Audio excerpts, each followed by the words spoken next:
participants now? 100 participants. Others will enter and later on they can't enter now. So let me begin. One thing for sure that everyone should not have the mic. Only the office people here should have the mic. When we want to give it to them, we'll give it to them that time. So good evening, teachers. I can see you all, but we're just having a little hiccup here because we did apply for 500, but it's closed at 100. So anyway, you can tell your friends not to worry. Everything is being recorded and it will be shared in the groups. In fact, to send to all the 62 schools have registered, we'll send the recorded version to them. So there may be some teachers who have not joined, but you can tell them if it's good enough to be shared and to be viewed, you have a record of that. So teachers and principals, the purpose of doing this is we do a lot of things. I think in the past 4-5 years, you've been seeing since the COVID time, we've had numerous online sessions on how to make graphic novels, the success of graphic novels, the education secretary talking about them, the CBSE chairman talking about them, the trainers talking about them. We even had specific subjects and graphic novels and principals moderating those programs. Then we went through a lot of skill manuals. We had programs on that. And there have been times where we've had lack reviewers also, because that's the time when the ex-CBSE education secretary, she joined on board for the mathematics session. And we did cross more than 1 lakh of people that day. So anyway, that was by the CBSE office. So it was easy to coordinate those things. But of course, this year and last year, we've done most of the schools are with us on that in the History Festival. We have done education through monuments. This year we're doing financial literacy. And at the same time, we are starting off this project very subtly, slowly in the coming 6 months. Certain sessions for teachers and principals, certain sessions only for principals, certain sessions for children and teachers, and if you all permit, certain sessions for parents. Of course, teachers will be a part in some of the groups, so that is not an issue. But we do want approval of yours to be given to your principals, whether these programs are good enough to be shared or good enough to be chaired for the children. So that is the entire purpose of it. I'm just trying to see whether we are able to get that 100 to 500 one, because I know a lot of people are waiting. So just give a minute. Yeah. And Arushi, you can start talking about your organization before we introduce Amrita to everyone there. And of course, we're waiting for moderator to come in, who's out right now. So please go ahead, Arushi, take over. Yes, absolutely. Good evening, everyone. And thank you so much for being a part of this session today. This is the first session of Empowered. It's an initiative by FindYourFit. My name is Arushi Lohani, and I'm one of the co-founders of FindYourFit. We host wellness events and retreats. Empowered is a wellness program curated especially for school students, which is dedicated to nurturing their overall well-being. Through interactive webinars led by experts in the health and wellness industry, we aim to delve into topics such as nutrition, stress management, and mental resilience amongst students. Today's session is called Age of Anxiety, and the focus of today's session is on mental health concerns among students. This session has been curated to empower principals and teachers with techniques to enhance children's academic resilience and also support their mental health. Like Sandeep sir mentioned, we will just wait for a couple of minutes. And in the meanwhile, I think Amrita and I would both love to see a few screens on. We would want this to be a little interactive, and we'd love to see a few screens come on while we wait for a few other people to join in.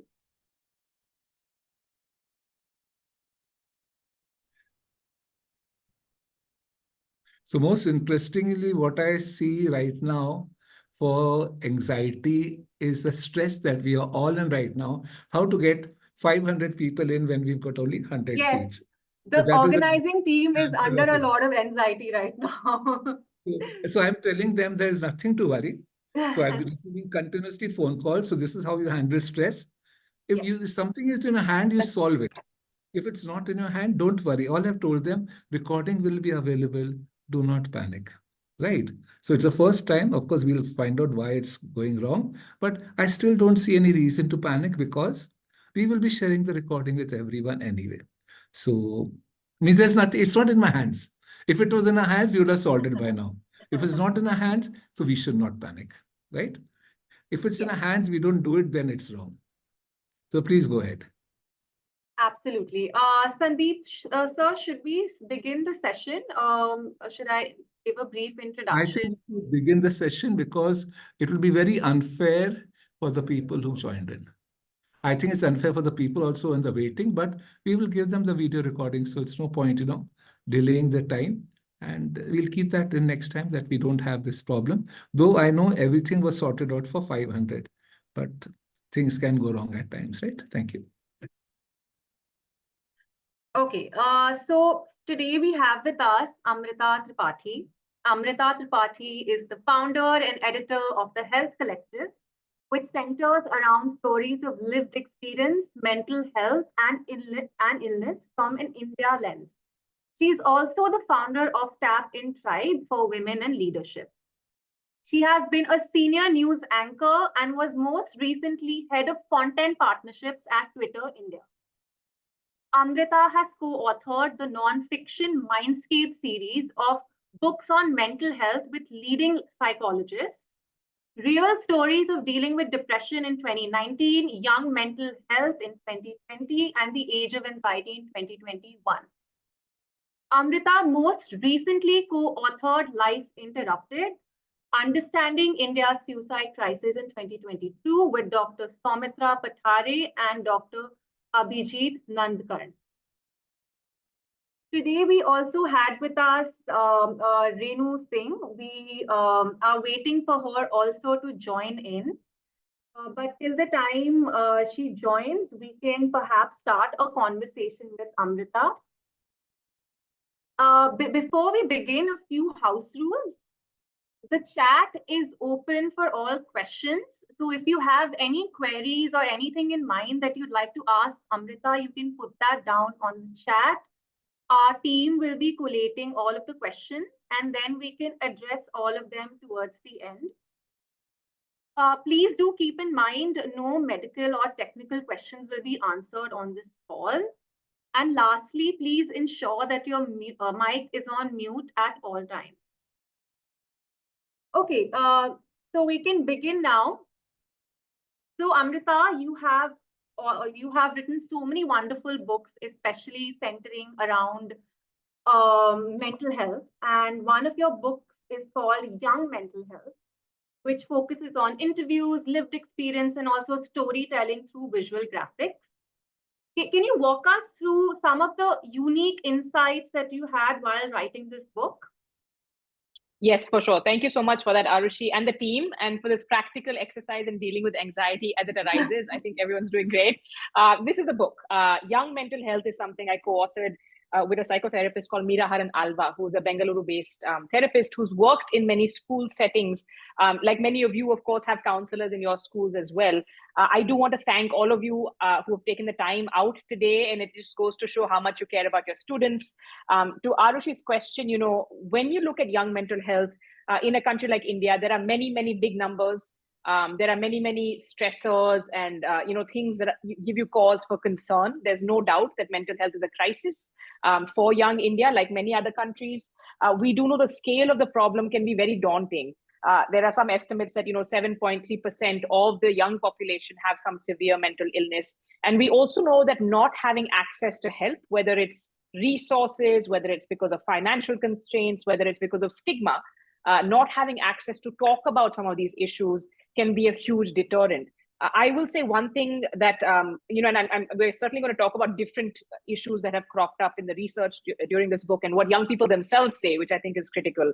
But one thing that was heartening, though, is that there are many stakeholders in this, right? So no one has to feel like they're the only person in this fight. It's about kind of joining hands like we are trying to today to talk about some of these issues, bring the sunlight in, look at where we can each play a role as, whichever profession we've chosen, teachers and principals in the room, Arushi and Ankur and the team, me from the media or the sort of writer, the research, the Health Collective has certainly been a safe space. But also just keeping in mind the most positive thing, Arushi, is probably that the young ones we've spoken to are much more open about this. They're more open in terms of having the vocabulary. They're more open in terms of saying that they need help. And I think that stigma is coming down entirely thanks to that younger generation. Yes, that's actually something I absolutely agree with, because it's something that even I have seen with my younger cousins who are in high school and even like their first year of college. They're so much more open and aware to even like talk about these things. And they do recognize the problems that they have with themselves and are open to talking about it with their peers or teachers and family. So, like you mentioned, that there's 7.3% of young India that actually goes through certain illnesses and problems. What are some of the common mental health issues that the younger lot actually goes through in India these days? If you have any trends yeah. or statistics, yeah. No, that is a great question, because we do have to look at in sort of a more holistic way what's affecting young Indians. So if you look at the sort of childhood to adolescence, it's actually global depression, anxiety, stress, DAS it's called, are the most common. Bullying is something that's come up in India itself. I'll talk about some of the studies that have been done. And I think data is a big challenge for us in India, data that you can work with, numbers that you can work with. But there was a study done, which I'll quote, that says 1 in 5 adolescents reported dealing with high stress daily. And there was another study that said that actually this sort of prevalence of stress includes different things. It includes, academic pressure. It includes navigating things like autonomy. How do you navigate your freedom? There are challenges at home. There are challenges, coming up with your own identity at this age. And then there's also safety. And very unfortunately, there's a huge challenge in terms of, violence at home. There are many, many, many different factors that come into play here. One of the things we have seen, and with a trigger warning is, and many of the people in the on the call will also know this probably, is that suicidal ideation and young suicide is a huge crisis for our population. India, unfortunately, is the capital when it comes to young suicide globally. So all of a sudden, you're seeing people are realizing this is actually crisis center. You can't actually downplay some of these things, or sort of brush them under the carpet. These are difficult issues to talk about, though, Arushi. So I know that sometimes it's important to also combine, let's say, the data and the statistics with the reminder to everyone that these are real people, real families. And again, like I said, it's really something to think about, that no one person can solve for all of these factors that contribute to mental health.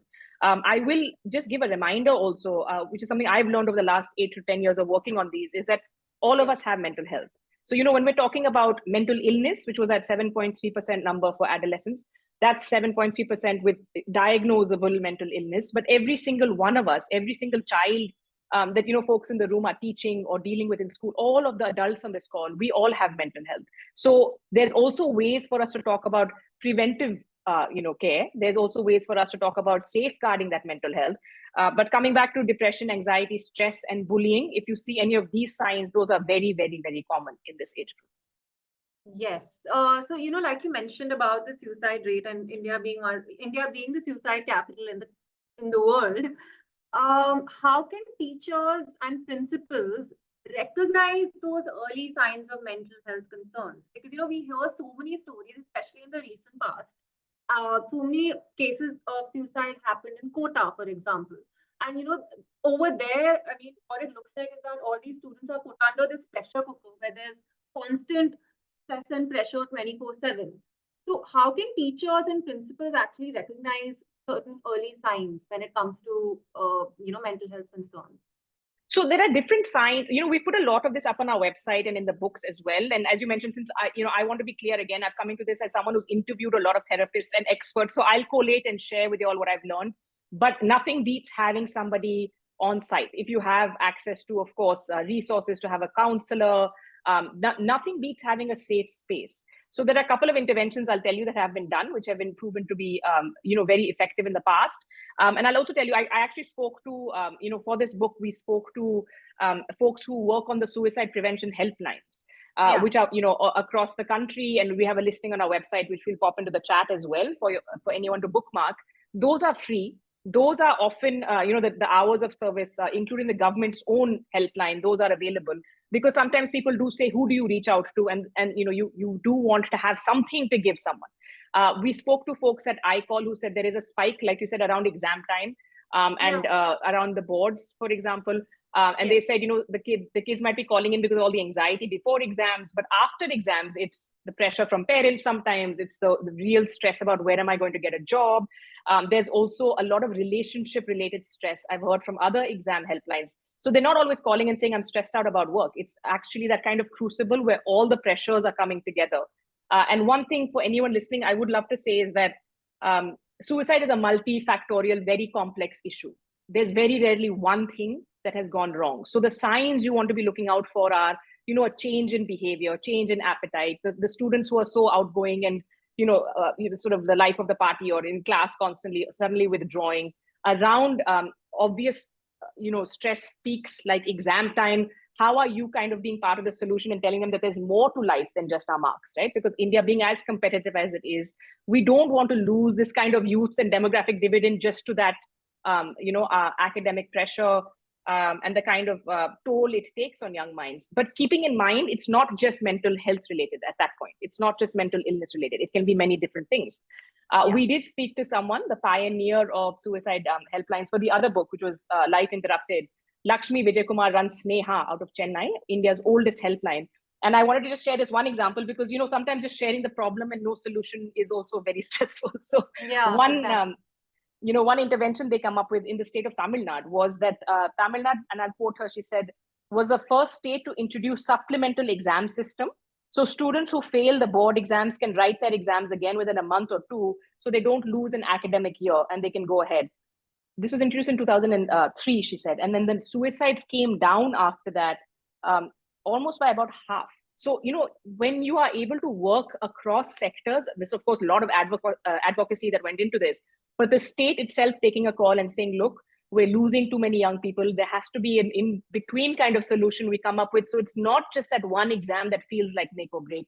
That was an incredible finding we saw while we're doing the research for that book. So coming back to your question, school principals, school teachers, even if you don't have counselors, you have that, connect with some of the brightest and wonderful minds of our, the next generation, letting them know that this is not the end of the world. Exams are important, yes, but it's not the, it really shouldn't be the make or break the way it is. Yeah, absolutely. I mean, I remember I was in school, I graduated from school in 2014. And I remember, exams, this boards pressure, and, I have an older sister. So she had even more pressure than I did. And it actually feels like it's going to be make or break for the rest of your life, that exam is actually going to determine who you are as an individual for the rest of your life. And only as you grow older is when you realize that, that is actually something that doesn't determine anything. But at that moment, it just feels so big. And I no, it does. Yeah. And Arushi, I feel like even to that extent, you're saying that, even with younger people around you, that is important. Like, so it's not just about someone else telling them things are okay. It's actually about each of us looking at what's the role that I can play. Even if there's no red flags, it's good to have people know, right, that there are other opportunities. And, beyond a point, your board exams will only take you so far in any case, right? So that's actually cool to hear. Also 2014, God, I'm not going to tell you when I graduated. Never mind. Never mind that. So, okay, 2014. But like I'd mentioned that I have cousins who are in school right now. And they are growing, I feel like they're growing up so much more differently than I ever did.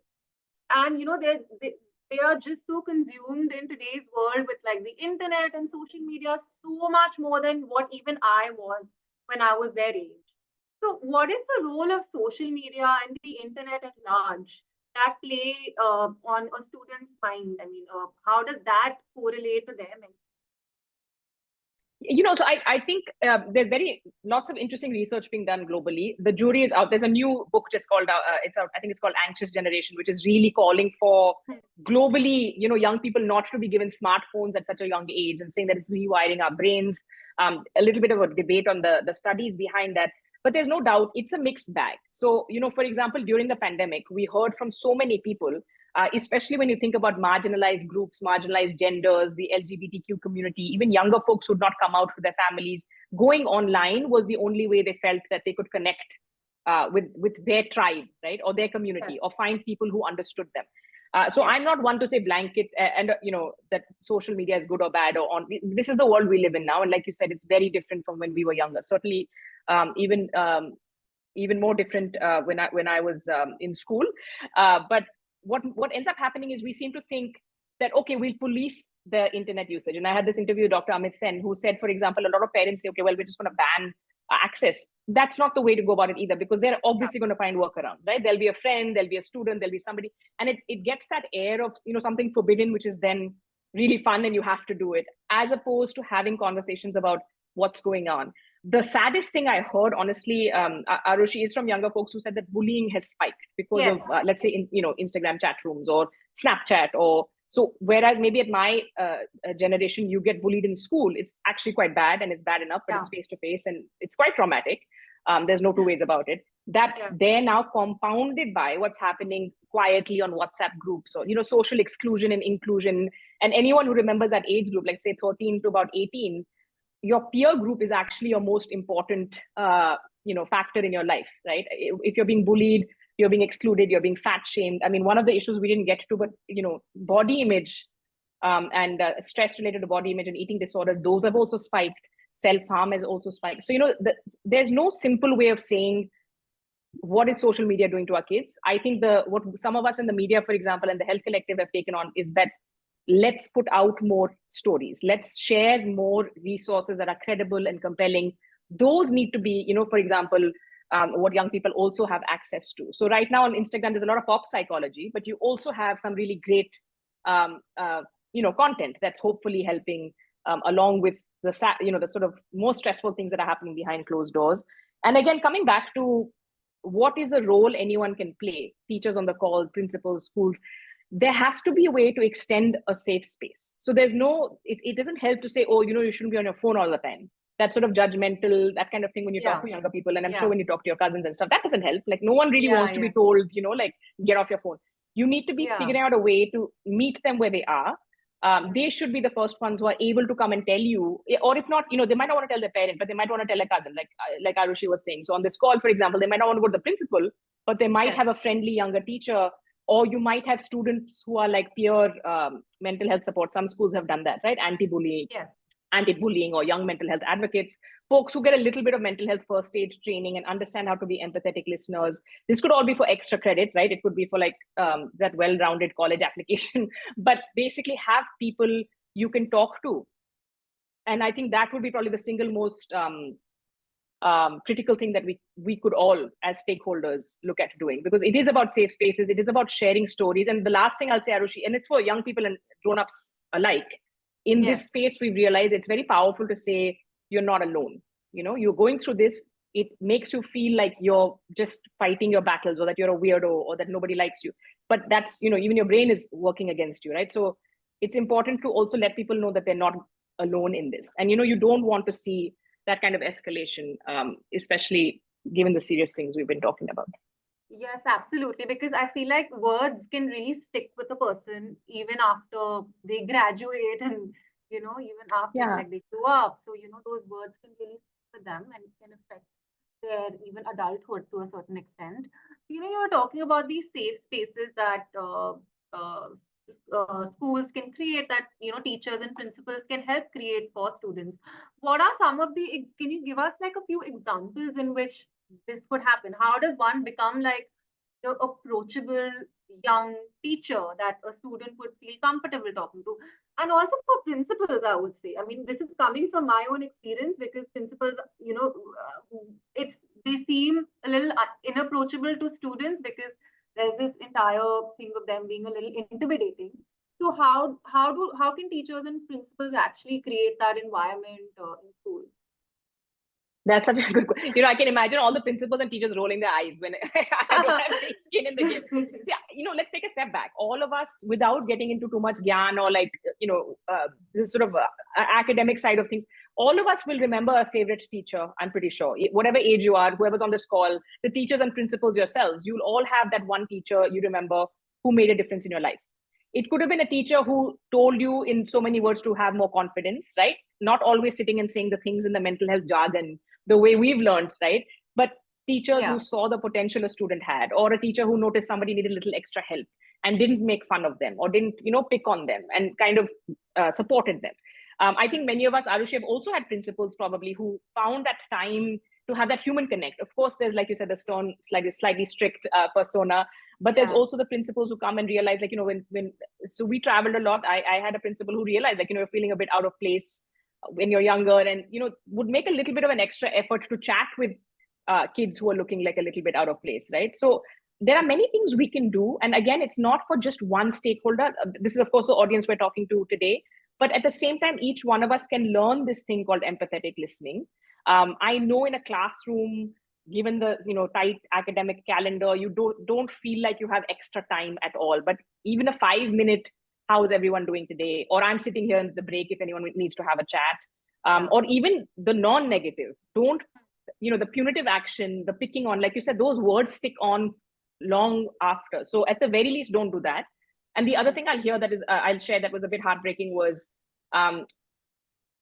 everyone in this call will know those quota examples. They'll know, as we said, that India is a capital for young suicides, unfortunately. A lot of schools, when that kind of thing happens, will close ranks, don't want bad press, don't want bad publicity. I heard this from a senior psychiatrist who said that then they'll kind of just be like, the kid needs to go. And of course, the kid at that point needs very, very expert intervention and help for a few days. But the last thing that student needs is to be isolated completely and, kind of put into that pariah state. So I think it's for, maybe folks in this space to also help sensitize principals and teachers and say, look, some children do need more help, and there are ways we can get resources to move that along. And finally, I will say roping in psychologists, counselors, sometimes even child and adolescent psychiatrists to come and do talks, do expressive arts therapy, these extra sessions, but also kind of normalizing that as for kids to realize, like, hey, listen, there's something for all of us in this. It's not just about, oh, I have a diagnosis and I shouldn't talk about it. It's also like I said, we all have mental health. There's been a strong suggestion, for schools to also help with emotional regulation. Like, imagine teaching children about emotional health. We'd have so many better adjusted adults, right? If all of us had those kind of little extra classes or, time to think about these kind of things.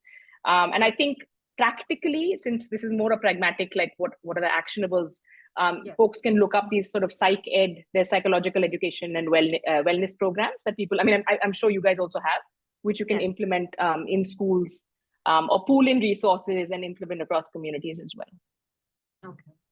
Okay. Since, you spoke about if we were taught things like emotional regulation in schools. So there's a question that, taking into consideration the Indian education system at large, it emphasizes a lot on rote learning and also merit-based selection. What impact do you think that would have on the mental wellness of students, and how can schools actually encourage a more positive change and have an open dialogue with the students who are going through this entire process of rote learning and merit-based selection? Yeah, I think slowly these things are changing, right? Because we do see a little bit more emphasis now on extracurriculars or social service. That was always lip service in the past, probably, but it's you're seeing colleges looking for more of that kind of, who's this, the sports, like the sports sort of the athletes, who are the sports people, who are the drama society people. So, you do have already in place, I think, avenues for students to excel apart from just academics.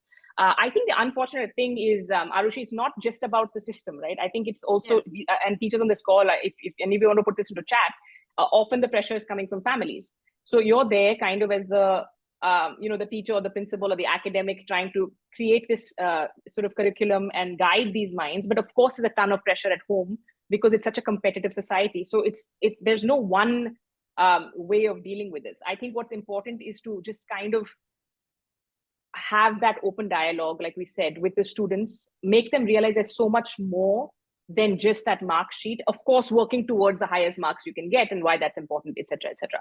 But I think the more the education system has folks like those on the call who try to be advocates for change, who try to humanize it a little bit more, the better for everyone. And the Tamil Nadu example that I was quoting earlier, that just shows that it is possible. If you have a group of people who are aware of the, say, evidence, and this is where evidence-based work is very important, getting the right statistics, getting the right examples, and do a pilot like that, which you can then take to another state like Rajasthan. You have so many folks from Rajasthan on this call. There's no reason that you can't replicate that or go one better, and say, look, this would alleviate so much of the pressure on younger people. The other problem is it's not just one thing. Like I said, there are too many factors, as I think everyone on the call will be more than aware. Like it could be family pressure, it could be the fact that you have socioeconomic strains and stressors. We do need to really have rehaul and rethink about what is this road system, what is this academic system really preparing us for. Arushi, we haven't spoken about this beforehand, but this is the age of AI. The skill set that's required for the future is something that's going to be very different from what has brought us this far. So it's not too early for even the schools and colleges to start thinking along the lines of how are we preparing our students, right, for a viable future in an AI sort of era. Where now, for example, all of a sudden the advice is no longer everyone should learn how to code, right? It's that you'll have AI to do the coding for you. You need to be learning how to innovate and all of those other human things. Yes, absolutely. I mean, it's so important to actually, everyone gets to, especially in the job market these days and the placements and all after college, it's so important to keep upskilling, especially in areas of AI. I completely agree with that. And it's something that could actually be taught to students at a younger age, probably. So I have one last question before we take up questions from the audience. How can we promote a culture where students feel empowered to support their own peers dealing with mental health issues? A large part of students being in school is their peers, is the friends that they make, is the people, other students that they interact with. So how can we create a culture where they feel more empowered with respect to mental health issues? I think just understanding that mental health connects with everything else. So what is the role each one of us plays? Like I said, again, we're all stakeholders in a different way.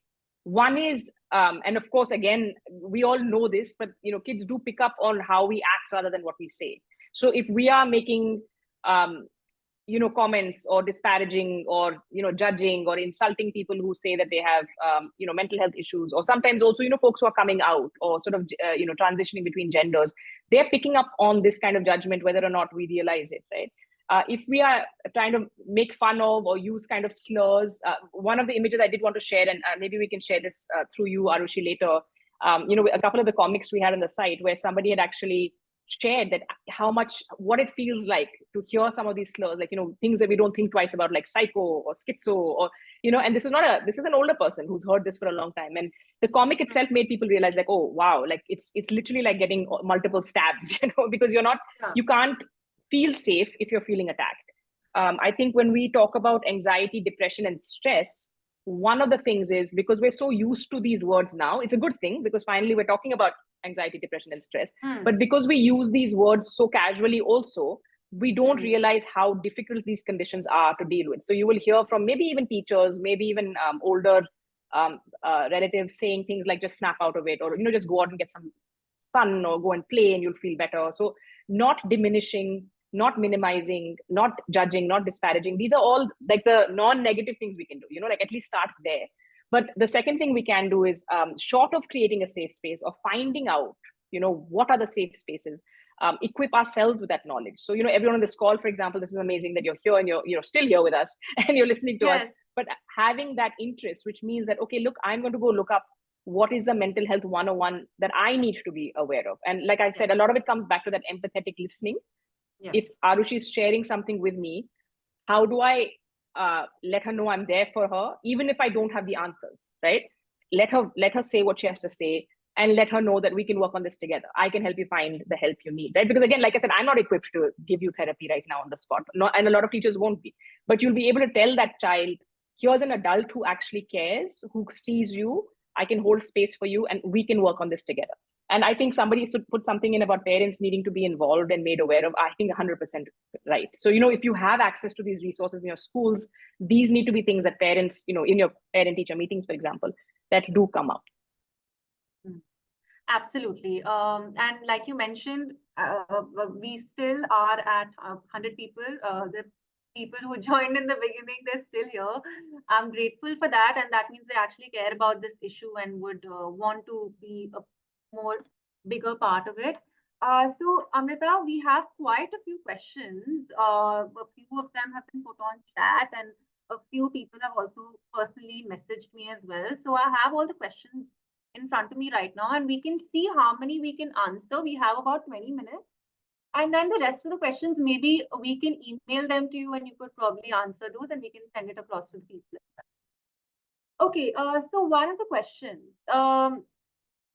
young people, young adolescents between the age of 7 to 14 have a lot of anger issues these days, have a lot of that angst. So is there something that teachers and principals can do to deal with it, do to deal with like a kid that's a little angry or like has a few anger issues? So how do you recommend that teachers deal with something like that? So this I will say, I think I'm not the right expert to answer this. I'll tell you what I think where the answers are. If this is a child who's all of a sudden acting out, right? This is like, let's say the child who's not angry and all of a sudden seems to be showing. I think you do need to try to figure out like triangulate what is the actual problem, right? Kids do act out in a way only when there's something that they're reacting to. And unfortunately, because of all the research, I know all the horrible things that could have been happening and that's not helpful at all. So it's important that, as an objective adult, the teacher who's noticed this, and that is such a good point, anger issues are coming to the fore more, but there could be so many reasons behind it. I do think having a chat with a school counselor, if there's someone there, what are some of the activity-based things that and sometimes we hear things like, let's say arts therapy or expressive arts therapy could be a cool activity. Don't necessarily single out that child for that exercise. It could be something you do as an extracurricular thing for the whole class. It could have a lot of benefit, but there's nothing to beat, Arushi, I think, reaching out to a trained expert at a point that you're worried as an adult, right? Because you're noticing something that does mean something's going on. So most likely you should be reaching out to a child therapist or a school counselor if you have one. Absolutely. This is a very good question. I really like this question. That's here. Via your research, has there been any gender bias on young mental health issues? Like, do girls feel differently than boys?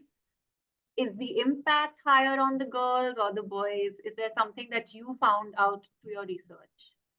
Though that is such a good question. I need to look this up in more detail, and I'll come back to you with a follow up. We do notice things like higher anxiety and body image issues, for example, with girls. But like with adult women, it could be that they are sharing this as opposed to boys. Like we do know there's a problem also in terms of social stereotypes in India and many other countries, where, for example, even grown men feel this sort of stigma about saying that they need help, or this mental health myth that to seek help is to show weakness. So from a very young age, you're conditioning your kids in that way too, whether we like it or not. There seem to be these gender stereotypes that come in. So often you'll find the girls are sharing more even in this kind of space. We, for our book, like just for ethical reasons, spoke to kids who are above 18 and adults who could were still in that sort of early young adulthood, so that they could get report to us back. There are so many ethical concerns, I think, about reporting or working with children that we want to be very mindful. We had a couple of high school kids, though, I think 16, 17, who were talking about the things they saw. But for example, bullying is across the board, right? Depression, anxiety across the board. There might be marginal things here or there, but those are not, if I find anything else, I'll follow up with you. Amazing. So the next question is actually about how early, I mean, through the research that you must have done for your books, how early have you actually seen signs of mental health issues come up? Is there the lowest age that you've actually seen a person or a young child go through any mental health issues? So this is something I asked the psychiatrists and psychologists we were interviewing, and you'll be surprised. You can actually see, and again, it depends on what you're looking at. So you might not be surprised, but there are learning developmental disabilities or disorders that can show up quite young, like 3 to 4 to 5.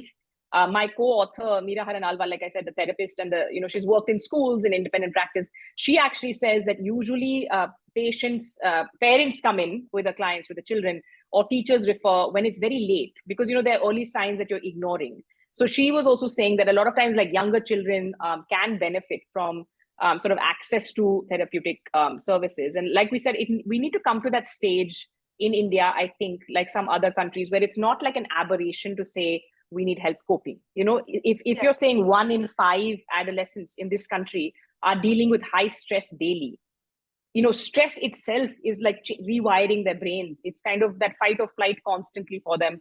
We know that stress has such an impact on your physical health as well. Like, so you jump ahead a few decades, you're seeing younger heart attacks than ever. But, 1 in 5 adolescents, like teenagers, saying they're dealing with this high stress daily in India it's not a number we should take lightly either. So the sooner the better. I think they've all told us though, honestly, much as I love labels myself, I'm kind of like, okay, what is this called and what is that called? They're like, it's not the diagnosis or label is actually not the important thing. What are the symptoms? What's actually going on behind the scenes? So for that earlier example of children acting out or being very angry, or all of a sudden changing, or, children who are being bullied are going to be withdrawn, or, and unfortunately we haven't discussed this yet, but child sexual abuse is a huge problem also in India. So there are certain behavioral signs you need to watch out for. So never too young, I think, but they are more worried about, things like trouble sleeping, change in appetite, change in personality, those kind of things. A very interesting point you brought up about children going through sexual abuse, child abuse. What are some of the signs that, maybe teachers or principals could look out for, if you could just mention a few? Yeah, we did a full documentary on this when I was at CNN IB and the news channel, and it stayed with me. And then we did another one with Rahi, which works with survivors. So there are a few things, and again, look for sudden changes in behavior. Look for signals. Usually, a child is trying to tell someone there's an adult they're not comfortable with. That they don't want to So I think we have seen kids are kind of being coerced into hugging and like touching feet, and then you'll see that there's discomfort. Sometimes the parents notice that all of a sudden there's bedwetting, for an older age than is appropriate. We had someone talking about how the drawings and so in art class, the drawings all of a sudden became very dark and stark, it was like circles of black and like those kind of things. So you do have to keep an eye out. And I think, again, the reason it's important to have that kind of safe space, or have a designated adult who's, the person that kids can go to in any class, like just to be like, it's okay. Just keeping an eye out for some of these subtle changes. I think from the teachers and stuff I've spoken to in the past, a lot of times, adults know something is wrong. And if anyone wants to put in the chat, I'm pretty sure you all know when one of your students is going through something. It might not be like what exactly they're going through, but you will know that they're going through some trauma or some turmoil. And this is also, if you extrapolate a little bit, unfortunately very common in India. So we need to have those safe spaces where you also know, okay, I'm worried about this child. I need to find a way to talk to the parent, because the child sometimes doesn't have the language, right? Unfortunately, the child tends to internalize a lot of the shame, and there's a lot of fear. But the scary thing, I think, Arushi, for a lot of us who are working on that subject from the point of view of the media, was that it's usually someone in that circle of trust, right? So even in the schools, whether we want to acknowledge it or not, you do need to have that kind of, you don't want kids to be around even sort of trusted adults for too long one-on-one, or you have to have these kind of education programs in place. You do need to be talking to, again, like I said, the experts, the child and adolescent psychiatrists who deal with this, the school counselor who might know and be able to do, I think, recurring training sessions, like with teachers, just to be like, these are the signs to watch out for. Like, nothing will beat that. A follow-up question, actually, a question very similar to the one that you answered. Students that actually grow up in these stressful households, how can principals and teachers extend their help, since they're so hell-bent in secrecy? So how can they actually help? Sorry, my dog is barking. I'm sorry if you guys hear this. It's sort of, how can teachers, and this is such a tricky one. I wish I had some magic answers here. I feel like it's very difficult because we're talking about interpersonal relationships, and that's always tricky. I think the teachers and principals who have the students' best interest at heart and remembering it's all about the child, that comes across. Unfortunately, if you're in that percentage of kids we are talking about who's dealing with the trauma of violence at home, or angry parents, or sometimes there's children of divorce who are not able to articulate what they're going through. There's not much you can do to change what's happening at home, unfortunately, right? There's only so much you can do. So what you can do is make that space they have with you as constructive, as open, as safe as possible.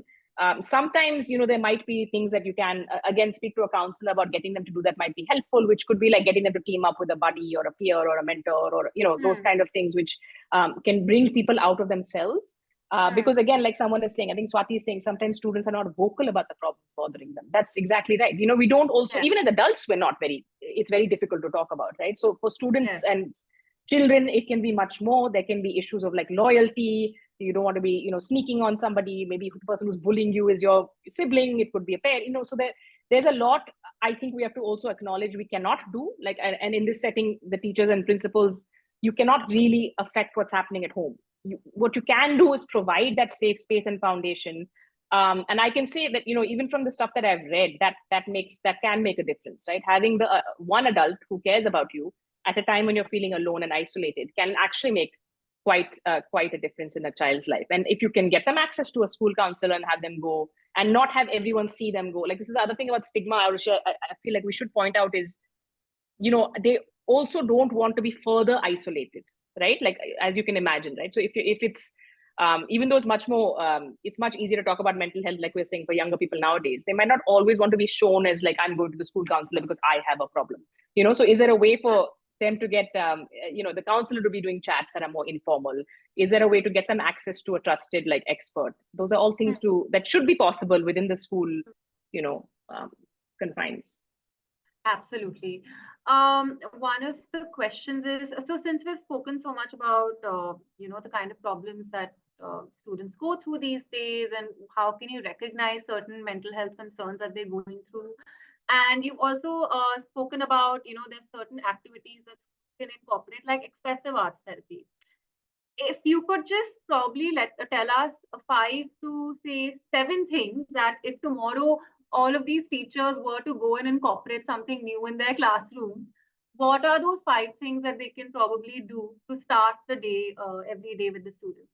Well, one is buy this book, because my colleague Meera is going to kill me if I give away all of the information. So what we've done here is we have a part of this book is kind of like a toolbox. Like, what can you do with kids from a family point of view, from a trusted adult point of view? A lot of it has to do with kind of, if we're not talking about the sort of the biomedical, like get them access to therapy, for example, which is sometimes what has to be done. There are things like, mindfulness-based therapy, expressive arts therapy, she talks about, like we said. Even things like, when we're talking about basic things like emotional regulation, and how we started this call where everyone's getting a bit stressed, even with kids, if you can teach them like, breathing, like take a minute, deep breathe. What can you control about this? What can you not control about this? Like these kind of relaxation things can go a long way.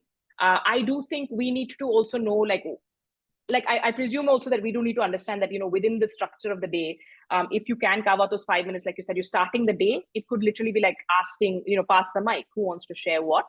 And having that become like a safe space where, I keep saying safe space, but I feel like it's one of the most underrated tools. It's hard to create because you also want to make sure that no one gets picked on for what they're sharing.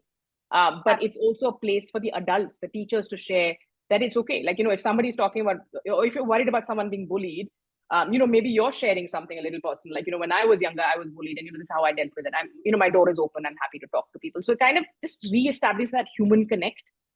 That takes away from the isolation, because I think apart from the challenge the child might be dealing with, it is the isolation, the fear of being weird, by the way, is a huge one at that age, right? The fear of being, there's something wrong with me, nobody gets me. That's also pretty big as you get into the preteens and teens. And sorry, so Kanya has said sometimes students come up with household problems and repeatedly stress not to share it with anyone. How can we extend help when they're bent on secrecy? I mean, yeah, you owe it to the child to keep that confidentiality. But I think, again, we talk about what can you do in your role. And of course, if there's something that is against the law that's happening, I think you do need to find out what are I'm sure your schools have resources with sort of POCSO and all of those acts that have, come into the sort of legal framework. Short of that, I think it's about continuing to have that conversation. We started on a much lighter note, but I was just saying, all of us have a favorite teacher, all of us have a favorite probably principal as well. Probably because they saw something in us when we didn't, or when we were underconfident, or when people were picking on us. So you can be that person. You can be that adult. I've lost track of friends who are like, oh no, this teacher, even like sort of nerdier friends who are like, that teacher gave me that book, or that teacher, extra things that you do, kids will remember. Kindness, kids will remember. So if they're coming to you, Sukanya, I think that's a beautiful thing. And I think your being there for them is an important part of that structure or foundation that's being created for them to have a feeling of safety. And I think that's the thing that I'm realizing is quite important. Yes. So since we spoke a lot about, early signs that you can probably look at to detect certain mental health issues, what about things like eating disorders or bulimia? Are there any physical symptoms that maybe teachers and principals can look out for in students? Yeah, disordered eating is very common. It's very complex. I think you have to keep an eye out, and usually families will also have to chip in here. Like, you are looking for unhealthy patterns. I think for families it's easier to notice, like, is a child going to basically to purge after every meal? Are they acting very strange about, like, calories, like getting very obsessive about calories in a culture that's already quite obsessed with calories? This is where actually unfortunately there are a lot of these kind of sites where kids will go, which kind of reinforce this um, behavioral pattern. So I think it is noticing also sudden weight loss, a difference. Like, you will see that, like, sort of the bubbliness goes because there's a lot of restrictive behavior there. I put some of this in the book. It's something I struggled with when I was younger. Not full blown, but I did have a disordered eating problem. So I'm happy to tell you that there are things that help and things that don't help. I think you do need help at some point. I think some of us do figure out a way to get over it without maybe medical help, but that's when you're not like a full blown crisis, and I think that it is important to have a few adults around you who are keeping an eye on things. And probably the other weird thing is, Arushi, I will say, not personally, but what I've been reading about is a lot of times it's the adults also who are mirroring this kind of unhealthy behavior, right? Like, so if you have a parent who's very body image fixated or judgmental, that will trickle down, So unfortunately, I think as adults, we also need to be, like I said, watching how we act rather than just what we say, Absolutely. So Can I where come in right we only now? have, I think we can probably take up one last question, and then Arushi, we can I come before that? Yes, absolutely. Okay. So you know what? I was using the best example of what happened today when we had. Sir, you're on mute. If you could just unmute. Am I audible now? Yes, you're Yeah. audible. So we take the best example of anxiety today while this session was happening. Our moderator was outside and we had around 350 teachers waiting outside. And you can imagine the panic in the office. So I just said one thing. I said, we have taken a 500 seat one. This program is being recorded. Arushi is in the program as it is with Amrita. Arushi knows exactly what is happening because they are leading the program. So I don't think any problem with the moderator does not come in. The show will not be upset. And most important, I felt that the office has done all that they could do. This was not in their hands. So when we talk about anxiety, you should not be getting anxious for things which are not in your control. And what is in your control, you should not get anxious because you should do the work and not bother to get anxious about it. So I remember as a principal, when I was a teacher, my principal observed my hand movements, which were supposed to be suicidal.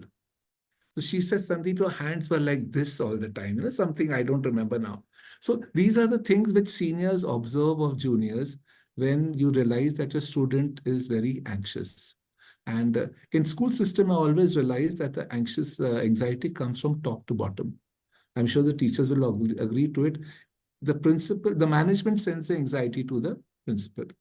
Principals get the anxiety to the teachers, and unknowingly, teachers bring the anxiety in the classroom to the children. So when a teacher enters the classroom with a lot of anxiety, it's definitely going to be there in the classroom. So each one has to be one who has to close the channel, not to keep it open. What I would advise Arushi is that, can we ask the teachers, you can give an email ID of your organization or something of that right now, to tell them keep on pouring questions, because teachers will have lots of cases to share with you. And your whole process is going to be very interesting, whether it's Amrita or any other people you have in your team that way, because teachers can see a lot of things, but they may not have the answers to a lot of things. So let us have a platform here, Arushi, where you can give them an email ID and let the teachers pour down questions to you, and we can have sessions and sessions more with them. I would prefer always online sessions where we don't pinpoint anyone's name and we just tell them, well, this was a case in one school, this was a case in one teacher, and we discuss that. And I'm sure teachers will be less anxious because they're able to share the anxiety. So when the anxiety is only within me and not be able to share it, I'm definitely going to be more anxious. and it's not going to have any good solution. But of course, your eating habits and so many more things are going to play so much role in it. I'm sure Amrita would have touched upon the number of hours of sleep that you get. The mobile creates so much of anxiety. The Facebook creates so much of anxiety. Sometimes too much of knowledge creates anxiety. So there'll be a lot of things. And yes, Arushi, you should be mentioning about the books and just mention it in the group, to the principal that these books are available. If they want it, they have an access to it. They can get it from Amazon or wherever it's available. But we should just share the information to them. And it's up to them as to what sort of solutions they want to. I think there's still a question left, Arushi. Yes, there was. Yeah, so There please are take that actually question. quite a few questions left. Okay. So I don't think we have an extended time or something. So just see how we can do it. Yeah, thank you. Yes, thank you so much, Sandeep sir. To everyone who's asking for literature on mental health, please refer to Amrita's book, Young Mental Health. Amrita, people are also asking if there's a PDF version that they could probably download. I think my publishers will not be happy with that, guys. I think we'll have to try and get a couple of copies for your libraries. If and Arish, if you hear of enough, we can probably get a group discount or something. I'm sure. I can check with Simon and Schuster. Okay. And there's a lot of the info also on our website that's free, and I'll put the books link. And also, Arish, I'll send you. There's a team at healthcollective.in link. If you're collating questions, you can send it to us. We'll try and get some of the experts to answer them. So it's like a little bit more. Sorry, this is website. It's a little bit more, structured in terms of how that goes. Okay. Amazing. So what we can probably do is we have a couple of more questions. What I could probably now it's almost 6 o'clock. So what probably I could do is that I could send you all of the questions that people have, and in the coming week probably you can go through it and see what's the best possible way to respond to all of them. And we'll also share your book details with everyone on the group. Thank you so much, Amrita, for being a part of this, and thank you for being so patient. Apologies for the few technical glitches that happened, but overall, I think it was a great session. I enjoyed a lot being a part of this conversation, and there's so many takeaways that I got. I'm sure a lot of the teachers and principals also feel the same way. Thank you. And yeah, if you'd like to say a few words before we close this, would be happy to.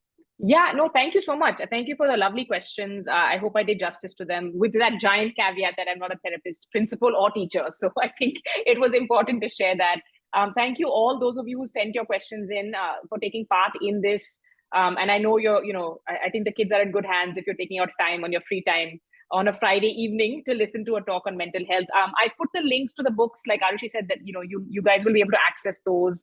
If resources are a constraint, there's free information on healthcollective.in. A lot of you have actually signed up to the other website. I'm going to try and find a way to send you some information that I hope you'll find helpful. And Arushi, I look forward to you and Ankur. Anubhav, thank you so much for this connect as well. And I'm sure we'll have a lot more to chat about going forward. Thank you. Thank you. Thank you so much, everyone, for being a part of this.